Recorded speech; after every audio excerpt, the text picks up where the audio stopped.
Your father will come off smarter.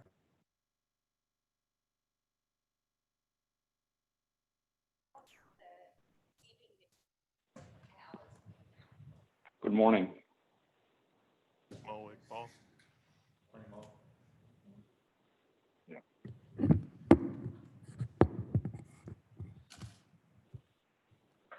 The only one online right now. It'll be good. He's a good dentist. He'll take care of him. Nice. How are you doing? Oh, Okay. and, It's really fascinating. prime beef. Watch certain. Starting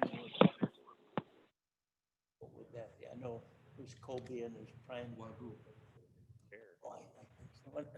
What is it? Wagyu. W-A-Y-G-U-A?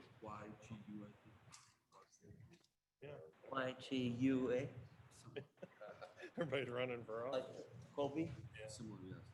Okay, we'll call the meeting to order. This is the Transportation Committee meeting for Tuesday, August 18th, 2020.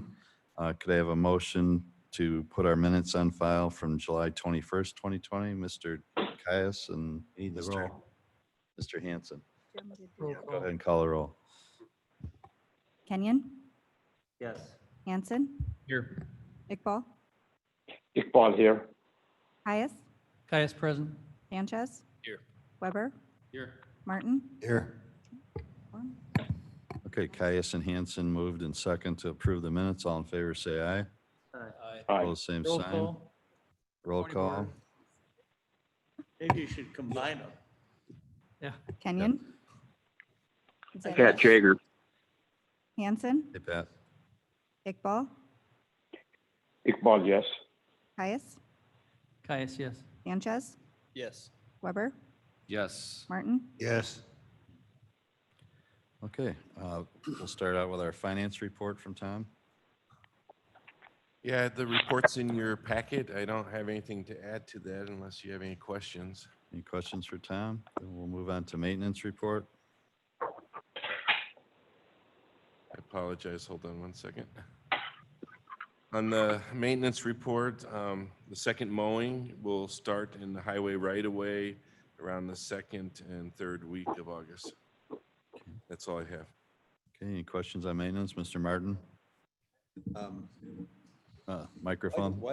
Microphone? I'm not saying it of just KDOT, but why do we mow as much as we do? I mean, would it save on maintenance to just let?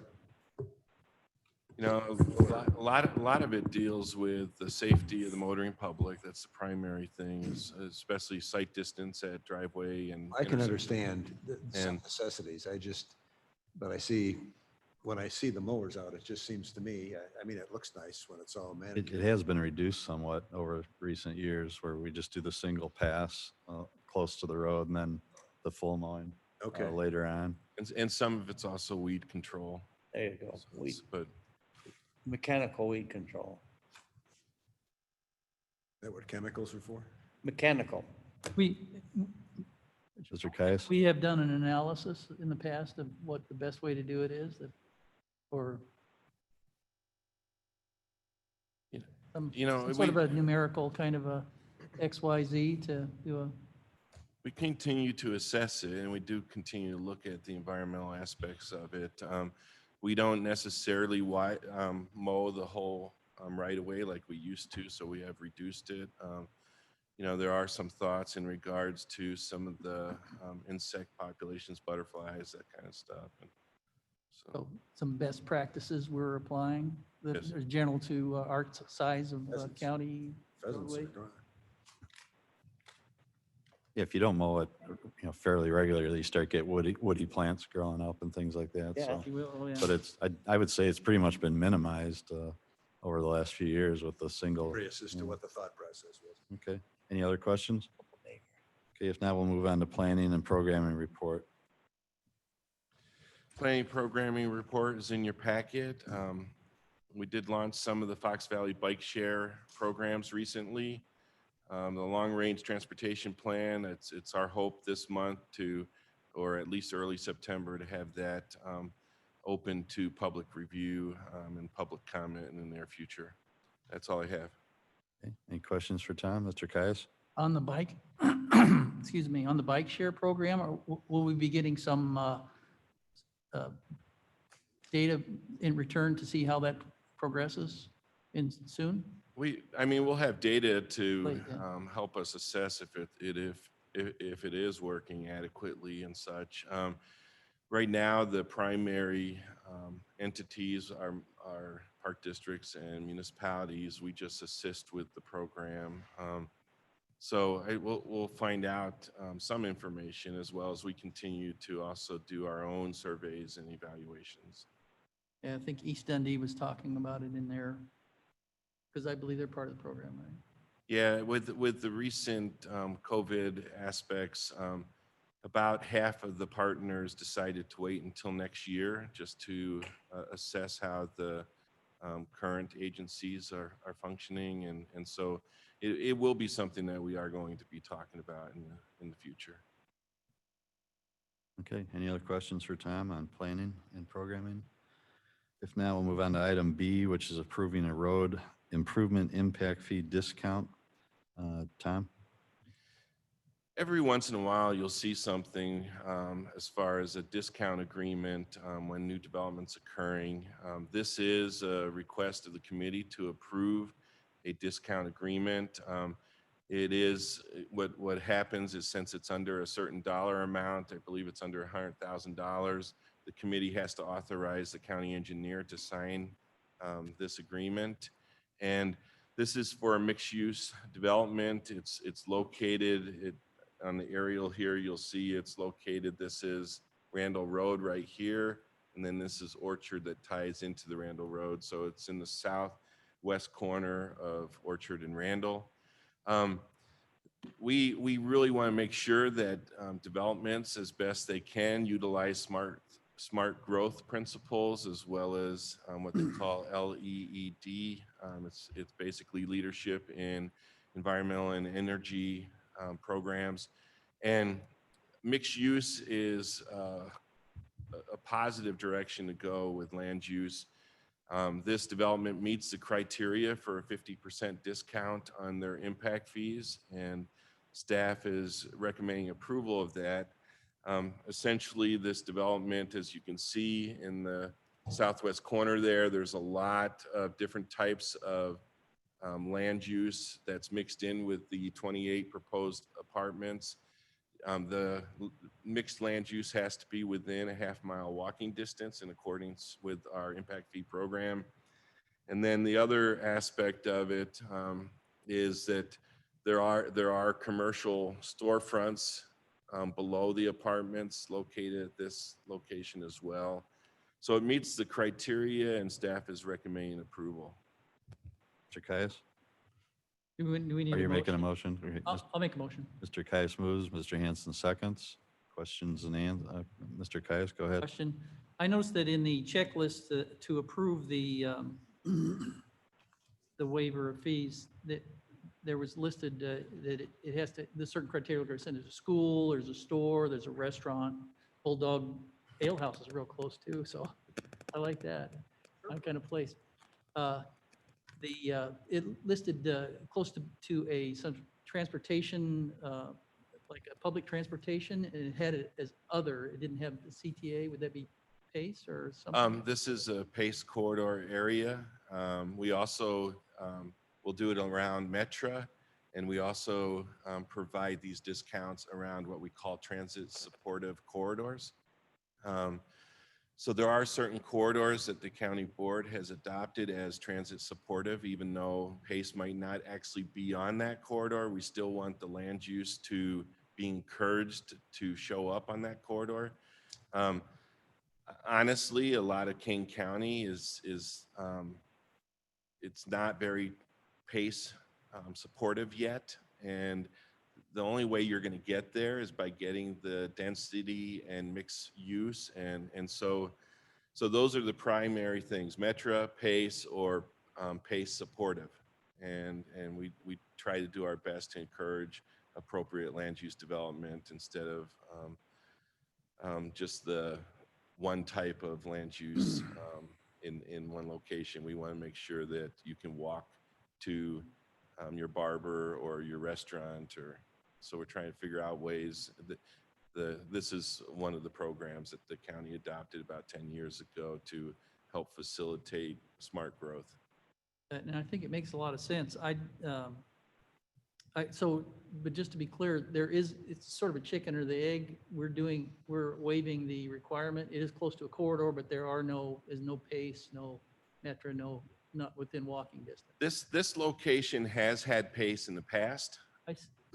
Um, On the right-hand side, about halfway down, looks like the sidewalk goes to a Yep. pad right on, and it recently lost the pace stop because there's not enough density.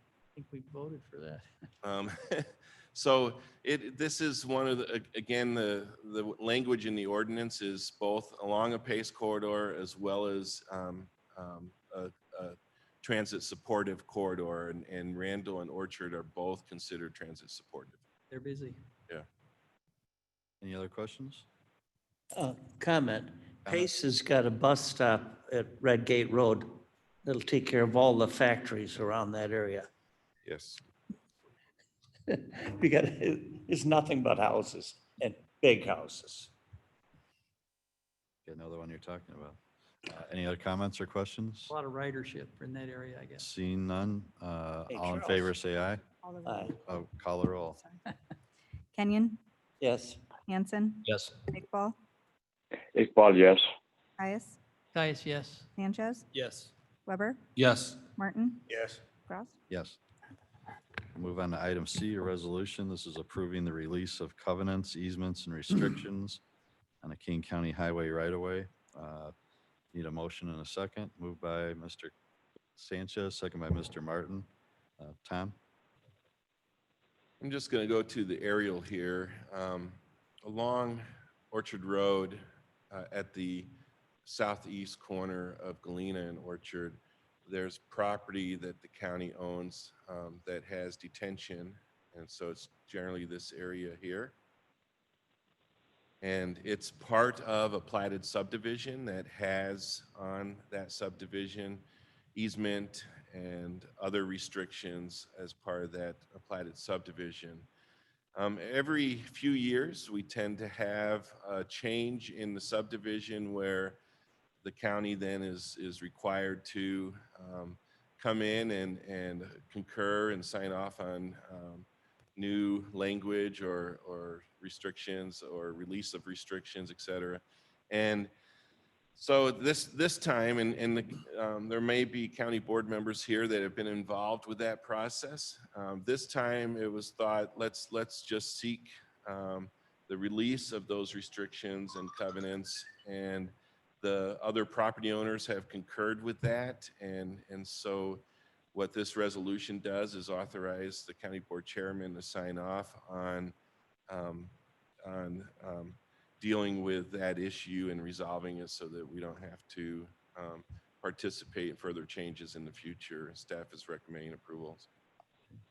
Questions or comments? Seeing none, let's call the roll. Kenyon, Aye. Hanson, Yes. Iqbal, Iqbal, yes. Caius, Caius, yes. Sanchez, Yes. Weber, Yes. Martin, Yes. Cross. Yes. Okay, item D, approving a resolution approving acquisition of right-of-way and appropriation of funds for the Forest Preserve in relation to the Kirk Road over Union Pacific Bridge project. Need a motion and a second. Mr. Hanson moves, Mr. Weber seconds. Tom? Transportation staff has been working closely with Forest Preserve staff in order to proceed forward with the Kirk Road Bridge repair. And part of that repair that's needed impacts the Forest Preserve properties at the event center. This is a continued discussion. We did come before the county board and appropriated the funds needed to do the mitigation of the properties of the event center, and that was approved by the county board a few months ago. This is the agreement that we're seeking approval for. The agreement outlines in it that there's in the relocation of this drive along Kirk Road in order for the right-of-way that's necessary for the Kirk Road improvements. It also has some parking that is facilitated next to the band shelter here. The new drive is relocated to this point, and then we're also doing what we're referring to within the agreement, additional enhancements, which would repave the driveway going back here, as well as put in some additional parking and some ADA accessible parking at this location. This has all been worked out again with the Forest Preserve staff. It is something that, at least at this point in time, the cost estimate is just under 600,000. About half of that is for the mitigation of the Kirk Road improvements. The other half is for some enhancements to the event center. As such, there's a couple things that are occurring in this agreement. What the county board approved a few months ago, the cost estimates have come in, and those cost estimates increased slightly by $25,000. That's in the appropriation as well as the agreement. And there's also the land acquisition along Kirk Road, as well as some temporary easements in this area too. And so those at this point in time, those easements and right of way are estimated at a little over 200, probably between 200 and 250,000. The agreement calls for a base appropriation of 100,000 to acquire the right of way from the Forest Preserve, and it also accounts for the additional few $100,000 of enhancements to the event center. We find that this is in the benefit of proceeding forward with the necessary Kirk Road improvements, as well as it enhances the event center and provides about $100,000 to the Forest Preserve. So we're moving forward with this. The improvements will occur prior to the Kirk Road improvements. The Forest Preserve is looking at letting these improvements. They're looking at letting it sometime in October. So again, staff is recommending approval, and that's all I have unless there's some questions. Questions or comments? Seeing none, roll call. Kenyon, Yes. Hanson, Yes. Iqbal, Iqbal, yes. Caius, Caius, yes. Sanchez, Yes. Weber, Yes. Martin, Yes. Rouse. Yes. Yeah, item 7, traffic operations and permitting report. The report's in your packet. If you have any questions, I don't have anything further to talk about. Any questions for Tom? If not, you can ask him after the meeting, and then we'll move over to Steve for the project implementation report. I don't have anything to add to the imp report. We can move on to photos unless there's questions. Yep, go ahead.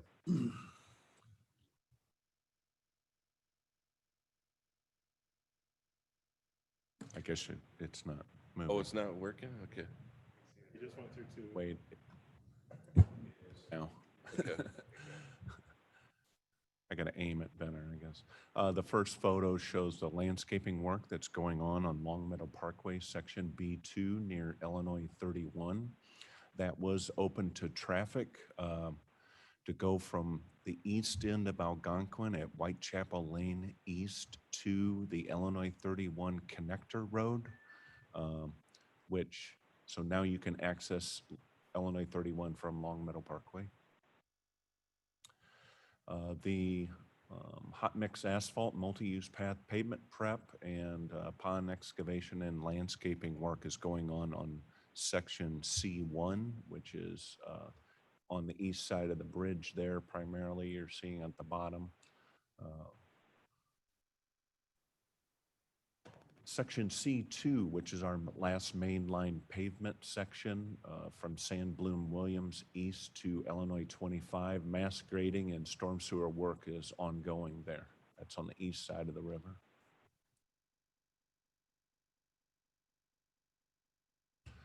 Kirk at Fabian is moving along. We switched stages and we're prepping and paving with PCC pavement. Traffic signal work continues on our HSIP, which is a safety-funded improvement for ADA improvements and flashing yellow arrows along Randall Road, Stage 3 to the north. along with stage 2 further south and along a couple other roads there. ADA improvements and traffic signal work also continues there. Burlington Road box culverts are moving along. That is a stage construction, a 1-lane traffic signal control project. We completed the box culverts on Silver Glen Road earlier this year. The roundabout continues and is in use, even though the project is not complete yet at Burlington and Bolcom. Last but not least, Peckett-Britcher intersection reconstruction is coming along. That's all the photos.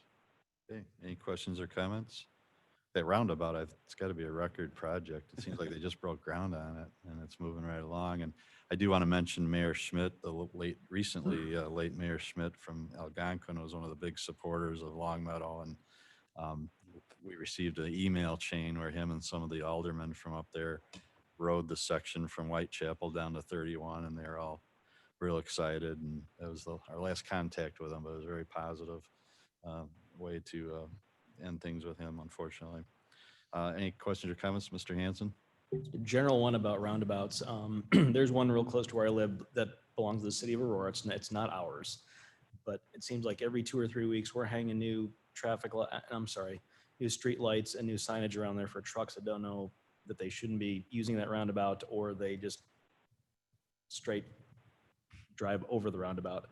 What sort of mitigation efforts or signage, how do you make sure that the vehicles that belong there are actually using it, and the ones that aren't continually tearing it up? Because it's happening all the time at Highland and Sullivan, which is real close to where I live.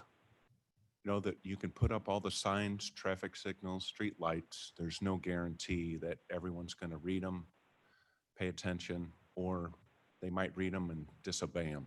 There's no guarantee for that. The roundabout designs, they've come a long way. Right now, a true modern roundabout doesn't have stop signs. It's a yield situation. If you notice, Burlington at 47 sort of puts you in a curve situation, gets everyone to slow down, forces you to go right, unless you really want to drive over barrier curb and go left. The designs have come a long way. I know that exists, but I'm not as familiar with that design. Is that a newer reconstructed roundabout? It is? Yeah, it's probably a few years old, and I think, frankly, if they would have set some of the actual street lights further in from the roundabout itself, we wouldn't be putting new ones up every 2 weeks. But that's a simple design flaw, I think, in that one. And it, for cars and for smaller vehicles or smaller trucks, it works out fantastic. But we still have an industrial component there along Sullivan Road where we have semi trucks that tear it up quite often, or I should say at least more often than they should. Some of those urban, roundabouts are a little bit smaller and laid out a little bit different, more like a traffic circle. I'm not real familiar with that one. I've been For the on it, Pingray Grove, that's a great one. but they certainly don't have as much design room to work with. So we'll blame it on it not being a King County project. Well, these new ones that are going in, I think are the nuts. I mean, they are so smooth and so functional that it makes you, in a sense, kind of giggle when you go through it, wondering why we haven't done it Oh, yeah. 50 years ago, when you consider the infrastructure that you otherwise need with stoplights and more right of way and everything. They're the Well, best. the presentation we have available, I don't know if it's online, but if you see that study of the accidents, it's, no brainer as far as you I get. have a neighbor that teaches driver's ed, and he's used that whole thing in his class. Okay, anything else for Steve? Questions on Project IMP? If not, we'll move on to our item B, resolution approving an amendment to Phase 3 Construction Engineering Services Agreement with Chiyorba Group. Need a motion and a second. Moved by Mr. Kaya, second by Mr. Kenyon. Steve? Where were you at? Though Kirk at Fabian is right now going like gangbusters. the project got off to a late start due to utility delays. This caused the general contractor to react and work weekends, work over the winter when we thought we were going to be on winter shutdown, use overtime. And those sorts of things weren't considered when we negotiated the phase 3 construction engineering contract with Chiyorba. More recently, IDOT approved the general contractor's request to extend the completion date due to those utility delays that started out that hit when the project got started. So IDOT approved that completion date extension, moved it from August 14th to October 26th. And so despite Chiyorba, curtailing their man hours and number of workers, it's just too much for them to absorb. So we have negotiated a supplement to their engineering agreement for $129,000 and change. That would get us through to the end of the completion date and finish the project paperwork to close out the job. Staff recommends approval.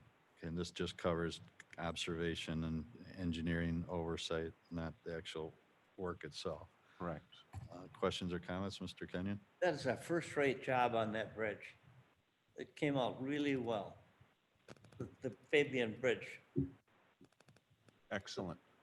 We're talking about Fabian, Yeah, this is Fabian and Kirk Kirk, and but yeah, Fabian we just wrapped up Fabian and Fabian That's the same Bridge. one. Yeah, It was, it was the same, they don't always come out that nice, but that's really good. blended together you.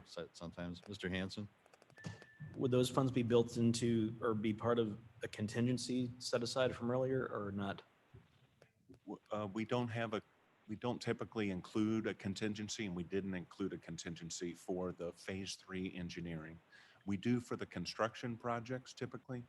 So IDOT, approves this contract extension, but the local agency is left, okay, we have to come up with our own funds then to extend staff to match the extension on the construction contract. So that's what happened here. It's happened periodically when on an IDOT contract, they approve that extended where.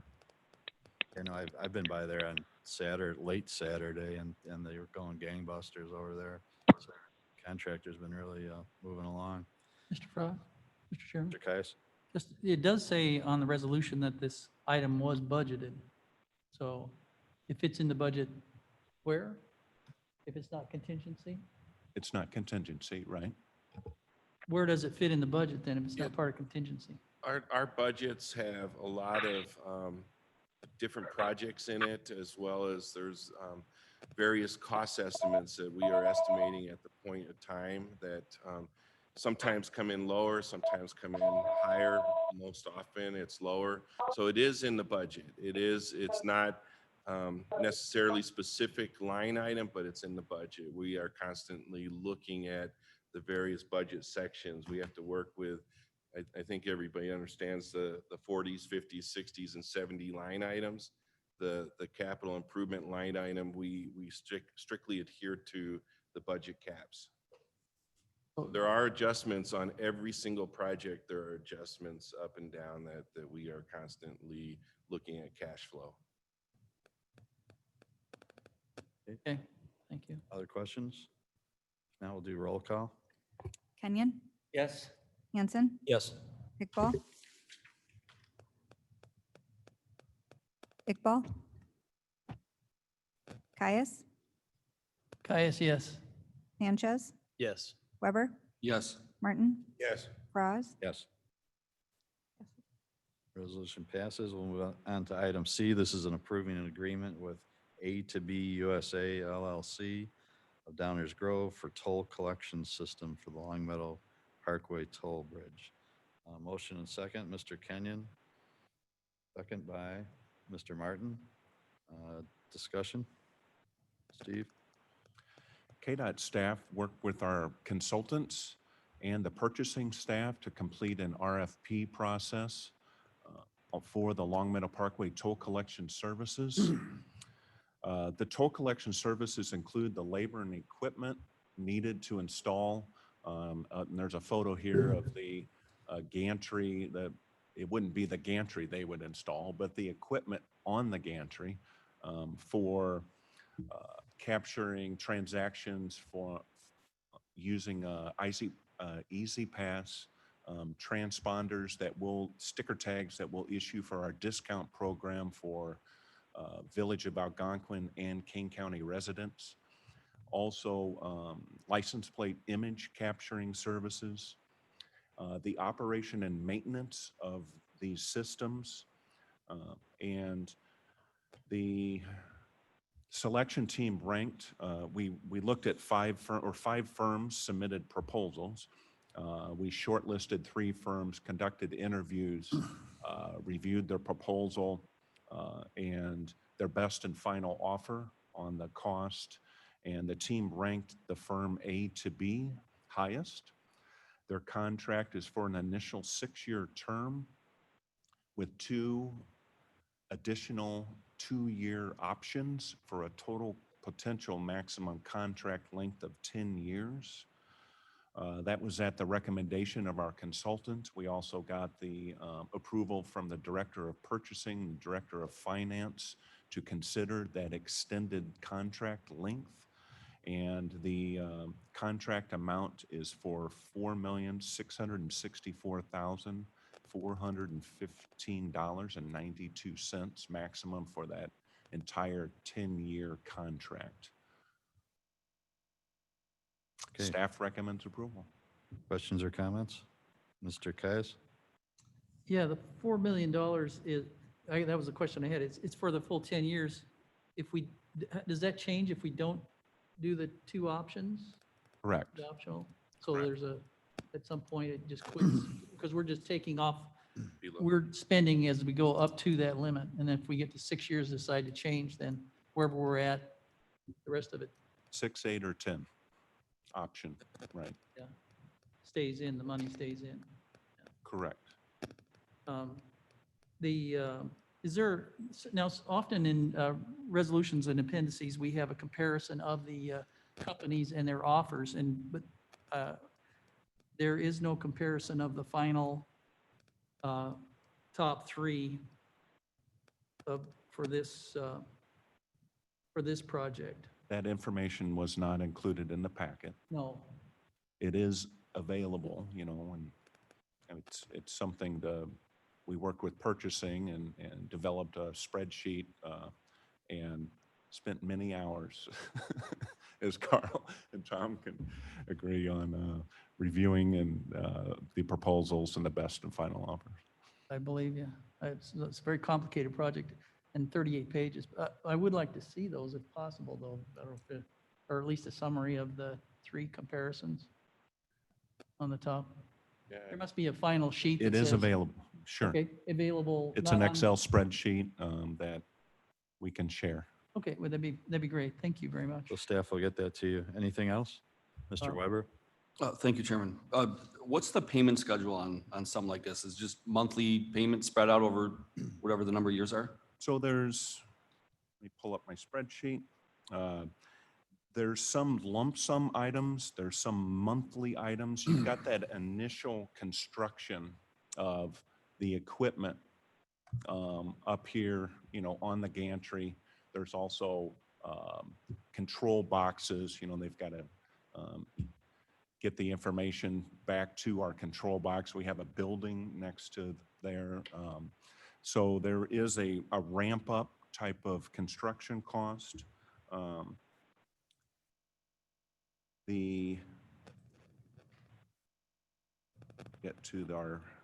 There's also some unit prices too for certain activities. So one of the activities as part of this contract is FOIA requests. And so there's a unit price for each of the FOIA requests. So some of these funds may not be expended over that time period. There'd be upfront construction lump sum, and then there'd be ongoing monthly, and then some, what you just mentioned, the on-demand. So Yeah, combination of everything. That's fine. No, I just didn't want it to be a big cash outlay and then, let's say, the company goes out of business in 2 years and we're in a mess. So that's all. Thank you.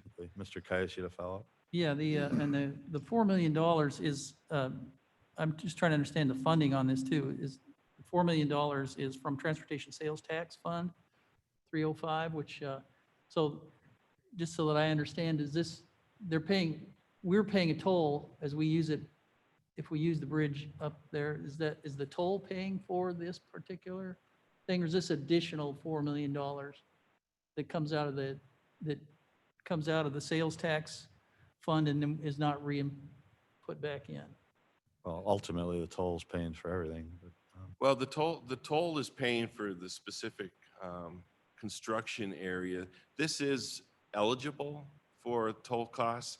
At this point in time, the primary function is for the bond service and to pay back the bond, as well as to set aside monies for the future maintenance. But there are aspects where we are able to move around the funds, and this is an area that potentially is eligible for the future. Right now, it's our feeling that we should take it from the sales tax. And so that's where we've allotted the monies at this point. Yeah, too bad we can't take it all from the sales tax. And no toll, just saying.